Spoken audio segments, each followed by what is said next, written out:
ندى وتامر. ندى كتير عم تواجه انتقادات على السوشيال ميديا ندى للأمانة. الانتقادات اللي واجهتها انا بنتحر بدالها. يعني بس عندها اول بنت. حقيقية هالانتقادات؟ الانتقادات ايه، لانه صراحه سموها لميس ويحيى. يعني كتير اوفروا.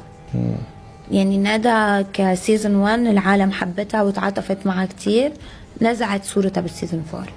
بس كمان ندى بنت تونس، يعني ايه ما شاء الله عليها. ايه ندى ما شاء الله عليها وعندها جمهور حلو، بس انه ندى نزعت صورتها.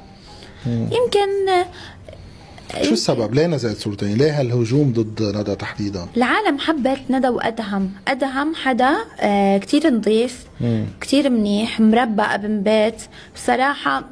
يعني من الشباب النادرة اللي دخلوا على اسمه ونصيب وكانوا بهالشخصية وبيقدروا البنت اللي معهم. أدهم كان كتير يقدر ندى، بس للأسف إنه ندى ما كانت تشوف هيدا التقدير وراحت عن شخص في بقلبه حدا تاني.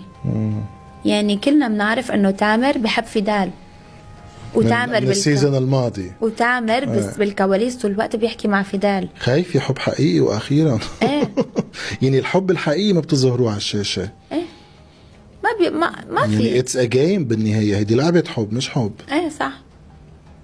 وندى الشخص اللي بحبها تركته، اللي هو عم تقولي ادهم. ايه تركت اللي بتحبه وراحت عند شخص ما بيحبها. وهذا اللي واجهته. يعني كمان بهدف انه الشهره والجمهور الاوسع بين المتابعين. ما بعرف شو اللي خلاها.